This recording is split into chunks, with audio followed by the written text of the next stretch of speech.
Bon matin tout le monde. Bienvenue à cette encore une capsule sur Ecclésiaste.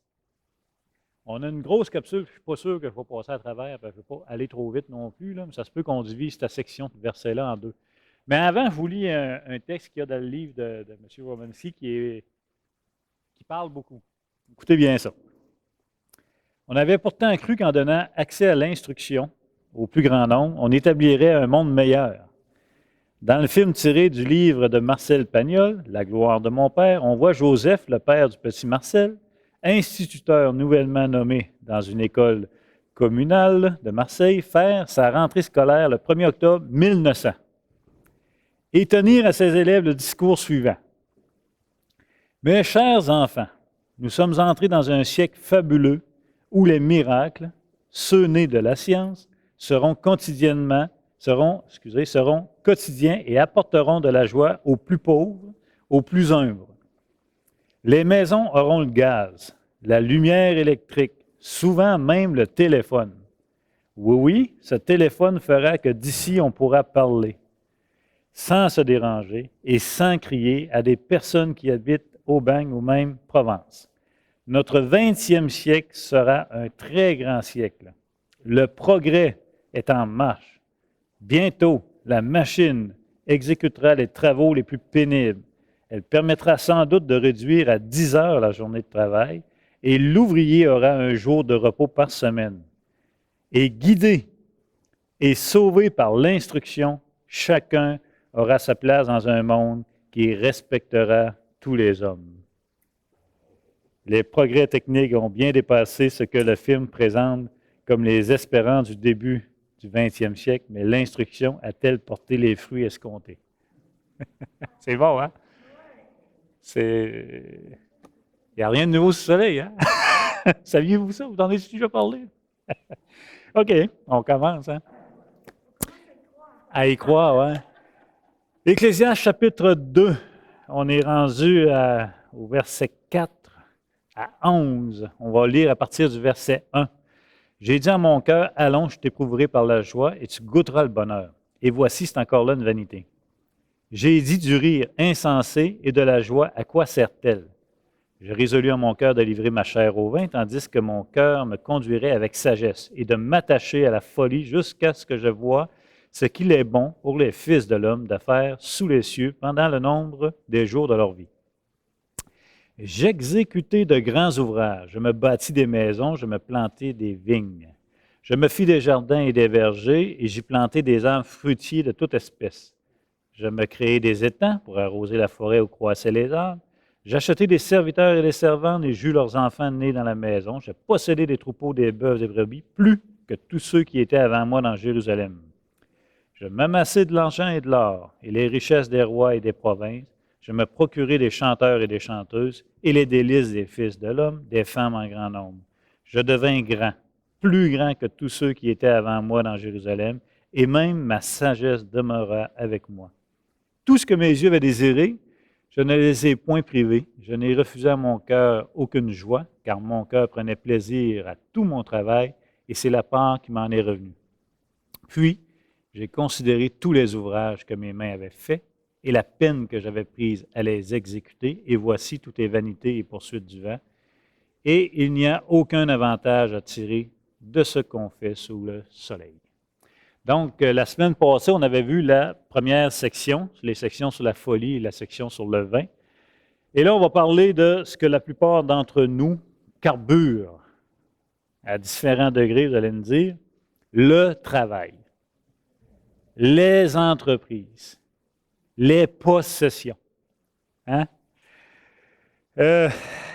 Les loisirs et la culture, parce que la culture n'est pas exclue dans ce texte. Il me semble que la réussite a le pouvoir, ou devrait avoir le pouvoir, de transformer notre condition. S'il y a de quoi, en quoi nous pouvons espérer, c'est bien la réussite. Dans cette section, les versets 4 à 11, c'est un bilan d'une vie qui nous est donné. Ce n'est pas juste une expérience temporaire qui essaie, comme qu'il a fait avec le vin, par exemple. Ça n'a pas été long. Ici, c'est sa vie. C'est un bilan de vie. Fait que ça, il faut prendre ça en considération. Dans un premier temps, ce qui frappe dans cette section, c'est les « je ». Le J-E, pas J-E à TV, là, mais J-E. J'exécuterai. Le nombre de « je », vous avez laissé là-dessus la semaine passée, il est impressionnant. Hein? Vitement, là, 1, 2, 3, 4, 5, 6, 7, 8, 9, 10, 11, 12, 13, 14. J'en compte au moins 14. Vitement des « je ». Je crée, j'exécuterai, je me ferai, je ferai. Ce n'est pas un jeu égoïste. Je ne pense pas. C'est beaucoup plus un jeu qui met en lumière les efforts réels qu'il a faits. Okay? Il a travaillé fort. C'est intéressant. L'autre chose qui est bien intéressante, c'est les verbes qui sont utilisés avec ce jeu-là. Puis moi, il y a deux verbes qui attirent beaucoup mon attention. C'est faire, le verbe je fis, je fais, et le verbe créer. Deux verbes bien intéressants. Il en utilise d'autres. Je me bâtis, posséder, procurer, amasser. Mais bâtir, faire puis créer, je pense qu'on pourra faire des liens avec ça. Donc, encore une fois, ce n'est pas un jeu dans le sens égoïste. Hey, moi, je suis, tu sais, comme qu'on peut se péter de la boue entre nous autres, là. Moi, j'ai fait ça, toi, tu n'as rien fait, là. C'est pas ça. L'emphase du texte est mise sur, on a quelqu'un de sage qui a travaillé extrêmement fort, qui a mis l'effort, un vrai effort. C'est une capacité hors du commun aussi qu'on peut voir dans ces jeux-là. Tout est concentré sur lui-même, sur ses propres réalisations, ses possessions, ses plaisirs. Et pour employer une expression connue, on pourrait dire que c'est une réussite à la puissance 1000. Il va nous parler de l'expérience la plus gratifiante de l'homme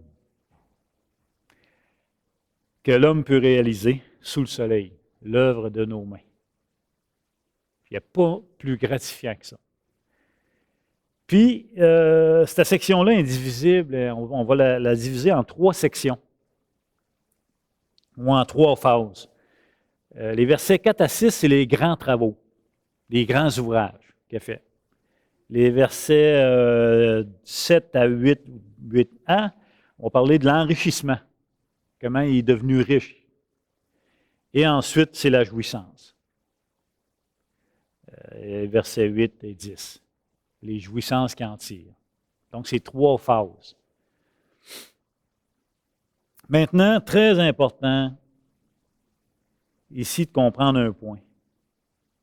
C'est que dans ces 3 domaines-là, notre sage est allé plus loin qu'il soit donné à un homme d'aller. Il est allé jusqu'au bout des choses. En d'autres mots, ce n'est pas à prendre à la légère ce qu'il a fait. C'est grandiose. On a affaire au plus grand sage de l'époque qui, dans ces 3 domaines-là, fait tresse d'un bilan de sa vie, mais il est allé plus loin qu'aucun homme est allé. Vous me suivez?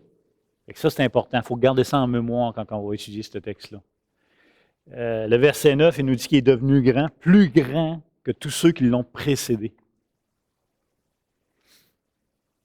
C'est l'apogée de la création humaine, qu'on pourrait dire. Si vous voulez savoir la plus grande réussite qu'un être humain peut faire dans les Écritures, allez ici, dans ce domaine-là, on ne se trompe pas beaucoup. Ce qu'Ecclésiaste nous présente. Ayant été chassé, là, je vais vous parler d'un point de vue, mais je pense qu'il est intéressant. Vous prendrez la richesse que vous voulez là-dedans. C'est un point de vue, c'est un théologien, vous voulez aller voir sur Internet, là, Arian, A-R-I-A-N, V-E-R-H-E-I-G, je ne suis pas capable de le prononcer. Lui, il dit, ayant été chassé du paradis terrestre, en Genèse 3, 23, on se souvient qu'après la chute, Adam et Ève ont été chassés du jardin d'Éden, vous en souvenez? Lui, il dit, ayant été chassé du jardin, est-ce que l'homme peut trouver le bonheur? Parce que c'est le début du chapitre 2, la quête de bonheur et de sens, en se créant lui-même un paradis de ses propres mains. L'idée n'est pas folle, pas en tout. Parce que souvenez-vous, depuis la chute, tout ce qu'on veut faire, c'est de restaurer ce qui a été perdu. La première action d'Adam, de se revêtir, c'est dans le but de restaurer ce qu'il vient de perdre. Et on sait que ça n'a pas marché. Fait que lui, il soulève ce point-là dans ce texte-là, dans les versets 4 à 6. Il dit, l'être humain a été chassé, mais il dit, est-ce qu'il peut restaurer en se créant son propre jardin lui-même, de ses propres mains, de ses propres forces? Fait que, il a relevé des parallèles avec la Genèse. Pour ça, vous devez demander de lire des versets dans Genèse. Il soulève qu'il est fort possible que les versets 4 à 6 sont une imitation du Créateur. De là, les verbes faire et créer qui sont intéressants dans son texte. Quand il dit « je me fie, je me crée », alors qu'on sait que l'être humain ne peut rien créer d'ex nihilo comme Dieu crée des choses. Mais on sait que l'être humain est un imitateur en même temps de ce que Dieu a fait. C'est intéressant, vous le présente. Il dit, par exemple, il va dire je me suis planté des vignes, je me suis fait des jardins, j'ai planté des arbres fruitiers. Plein de verbes qui est utilisé dans Genèse. Le verbe planter, si vous prenez votre Bible dans Genèse 2,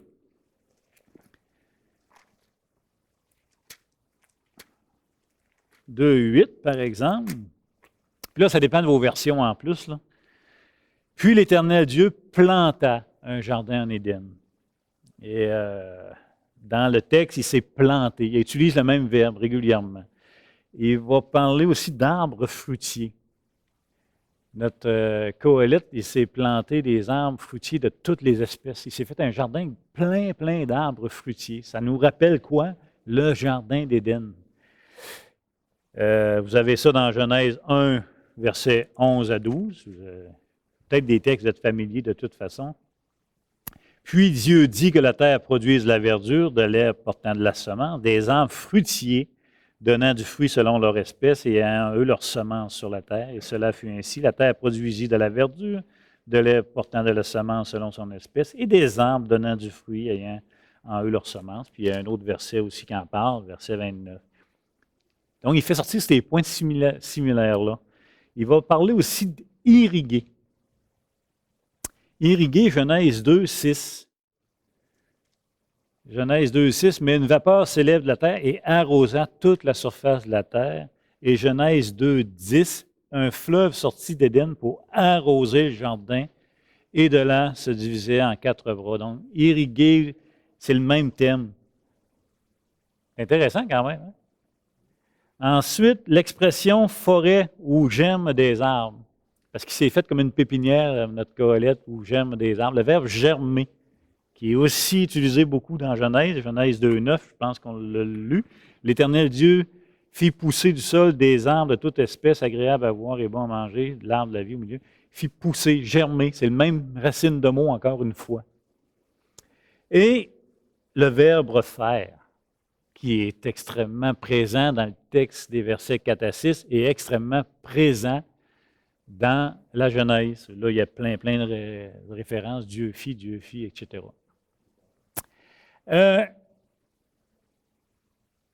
En d'autres mots, si cette thèse tient la route, puis moi je pense qu'il y a de quoi d'intéressant, sans en faire un absolu, je pense qu'il y a vraiment de quoi d'intéressant, ça voudrait aussi dire que c'est le maximum que ce que l'homme peut faire de ses mains, c'est de recréer un jardin, un paradis terrestre.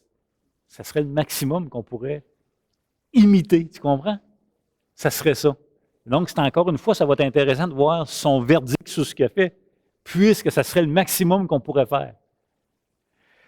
Donc, si cette thèse est bonne, l'auteur suggère que notre sage a tenté de rebâtir le paradis originel. N'oubliez pas, il est en quête de sens, hein? Quête de bonheur. Mais contrairement à Dieu, qui a déclaré son œuvre très bonne, le Coëlette dresse un bilan négatif sur son œuvre. En d'autres mots, le paradis demeure inaccessible, ici-bas sur le soleil. Il ne peut que bâtir, il ne peut que faire, il ne peut que créer, il ne peut qu'imiter un semblant de paradis dont les bénéfices seront très limités. Puis on va le voir plus loin dans son bilan. Vous me suivez jusque-là?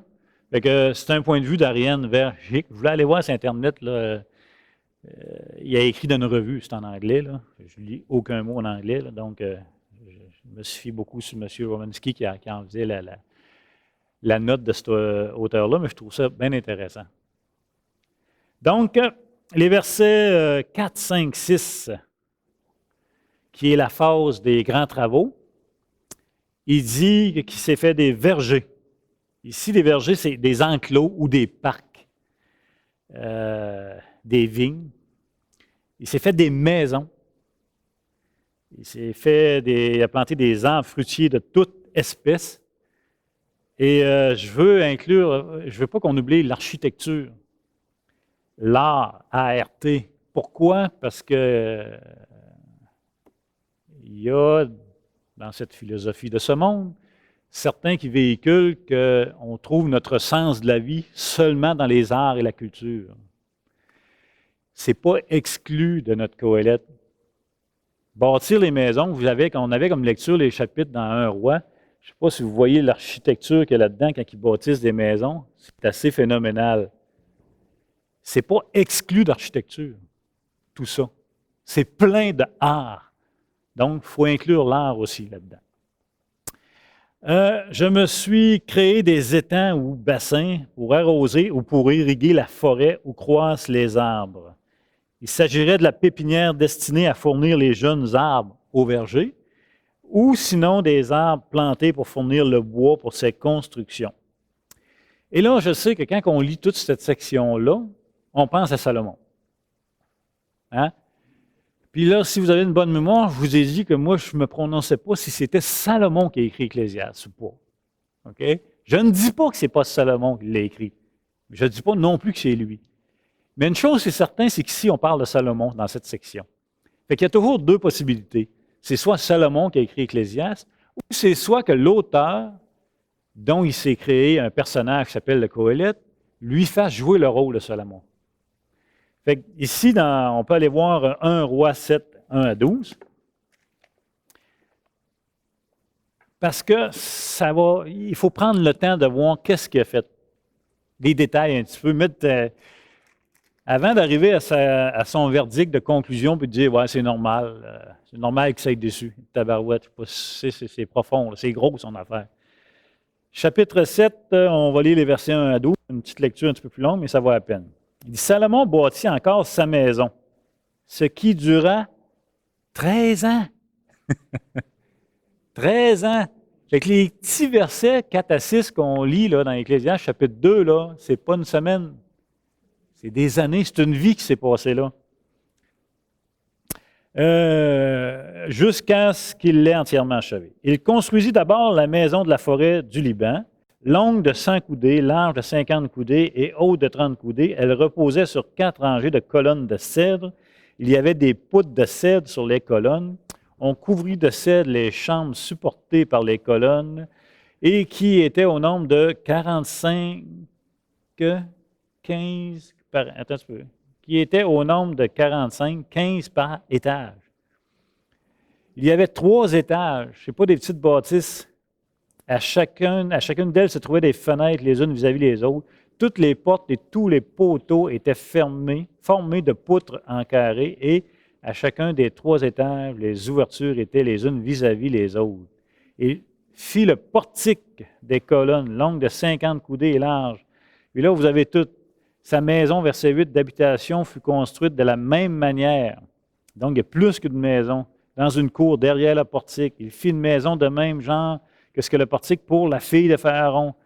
Pour ses constructions, il employa de magnifiques pierres, verset 9, taillées d'après des mesures, sciées avec la scie, intérieurement et extérieurement, et cela depuis les fondements jusqu'aux corniches, etc. Je ne sais pas si vous pouvez voir l'ampleur des travaux.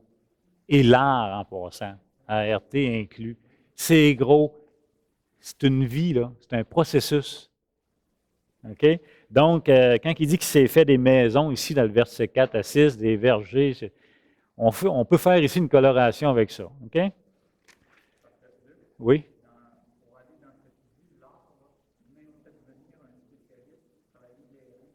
Oui. Oui, tu as raison. Il a fait venir des spécialistes pour l'airain, puis pour le bois aussi. Il a fait venir des spécialistes dans les autres chapitres qu'on peut lire.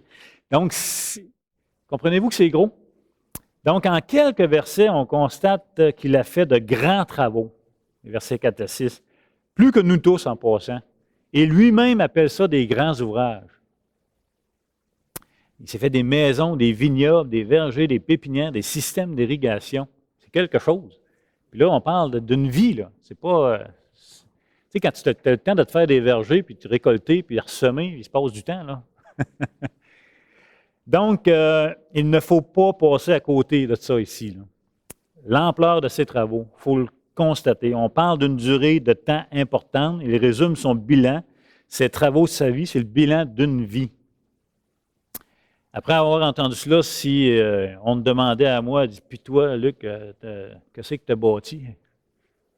Je ferais comme les soldats romains qui ne veulent pas aller contre les Gaulois, là, je sifflerais un petit peu. Moi, je n'ai pas bâti grand-chose. J'ai acheté une maison, elle était déjà faite, puis je me suis fait un jardin, la mauvaise herbe a pogné dedans, perdu le contrôle. Je veux dire, ici, on parle du summum. À comparer aujourd'hui, ce serait quelqu'un qui aurait bâti un empire, là. Et là, ça nous amène à la deuxième phase, l'enrichissement. Bien plaisant, ça, l'enrichissement, ça. Hein? On va au moins se faire cette section de l'enrichissement matin. Donc, le verset 7. On parle soit du personnel domestique, hein, qui parle qu'il s'est acquis beaucoup de gens, soit des esclaves, ou peut-être des servants aussi. Certains vont traduire servantes, mais c'est un peu la même chose. Et j'eus leurs enfants nés dans la maison. Intéressant. Donc, des enfants nés d'esclaves ou de servantes attachés à la maison. Encore une fois, ça met l'emphase sur la grosseur du projet et sa longueur dans le temps. Et ici, on va voir 1 Roi 9, 20, 21. 1 Roi, chapitre 9. Où les feuilles sont collées? Les versets 20, 21. Tout le peuple qui était resté des Amoréens, des Étiens, des Phérésiens, des Éviens et des Jébusiens ne faisait point partie des enfants d'Israël. Leurs descendants qui étaient restés après eux dans le pays et que les enfants d'Israël n'avaient pu dévouer par interdit, Salomon les leva comme esclaves de corvée, ce qu'ils ont été jusqu'à ce jour. Et là, il y aurait d'autres références aussi avec Salomon, qui a eu des esclaves, qui a eu des servants en quantité industrielle et qui ont eu des enfants dans ces maisons qui ont été à son service. Donc, on voit encore un point similaire avec la vie de Salomon ici. Le verset 8 du chapitre 2, il dit qu'il y a eu des trésors. Des trésors des rois. Bon, ça signifie quoi? Il y a plusieurs versions. Ça peut être des trésors dignes d'un roi.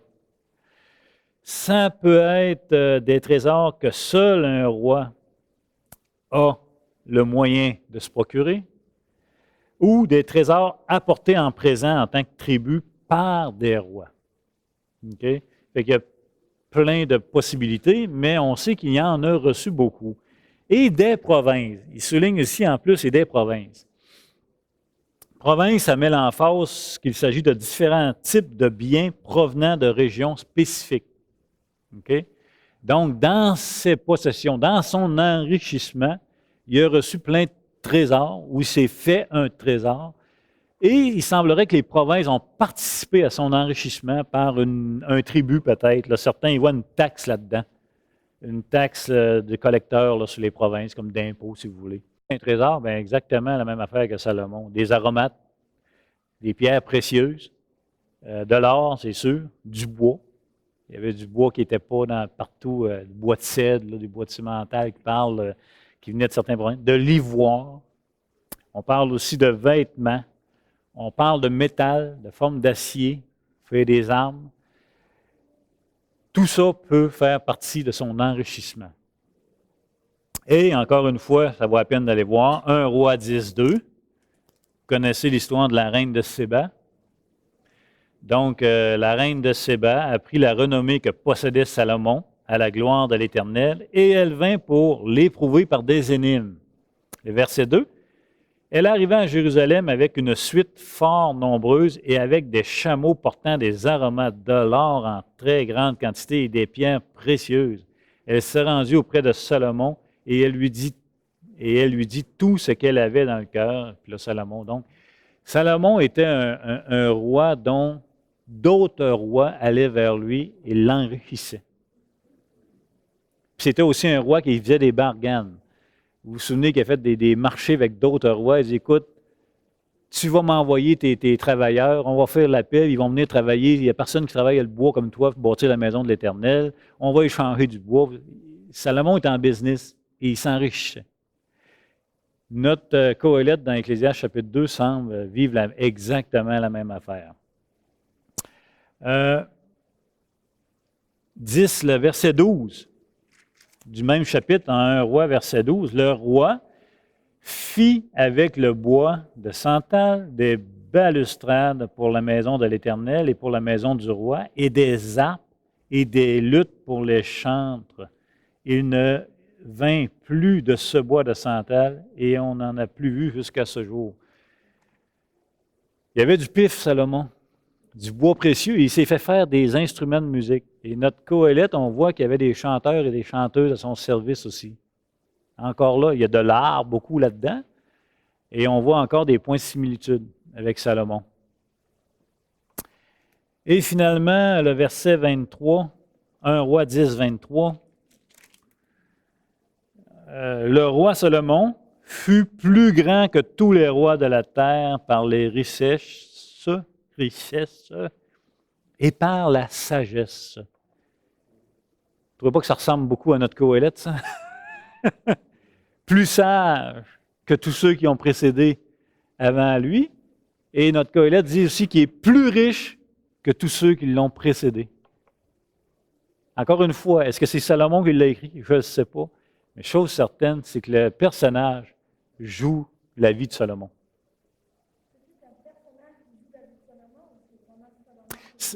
C'est soit Salomon qui l'a écrit, ou c'est quelqu'un qui a écrit, qui n'est pas Salomon, mais qui a créé un personnage qui s'appelle le Qoélette, un prédicateur, un sage, et il décrit la vie de Salomon par ce personnage.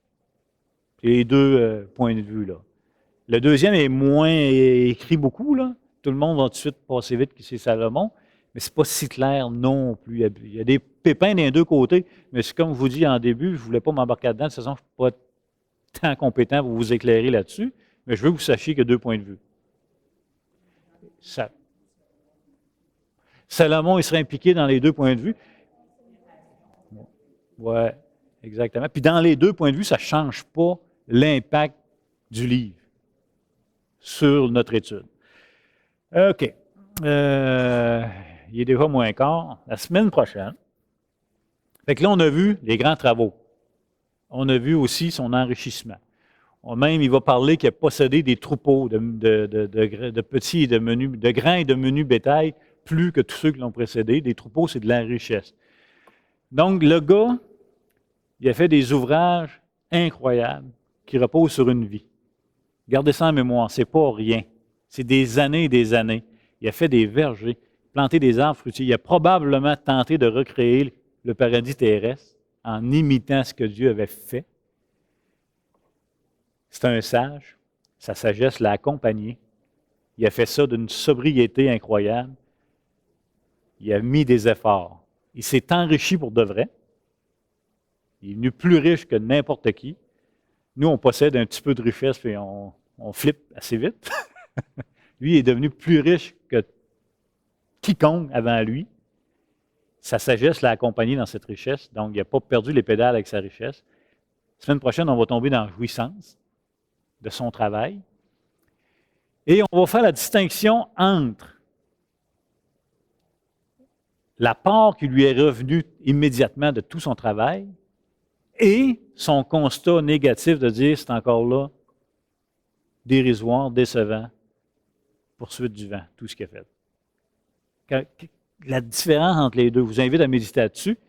Et ensuite, il va expliquer, si vous lisez la fin du chapitre 2, il va expliquer pourquoi c'est dérisoire finalement. Et là, la mort physique va rentrer en ligne de compte.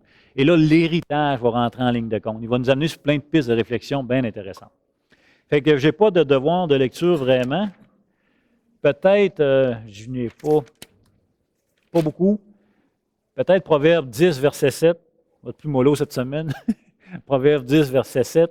Acte 7, les versets 41 et 48. Puis surtout le chapitre 2 au complet d'Ecclésiaste, de le méditer un peu. Puis encore une fois, je vous invite à le lire dans d'autres versions. Entre autres, si vous allez voir en français courant, vous allez voir que le chapitre 2, il donne des sens différents. Si vous allez voir le Sommer, c'est intéressant. Si vous allez voir Darby, vous allez voir des termes différents aussi. C'est intéressant de le faire. OK? Fait que, question? Tout va bien? Bonne semaine. Vous avez de l'air sage terriblement.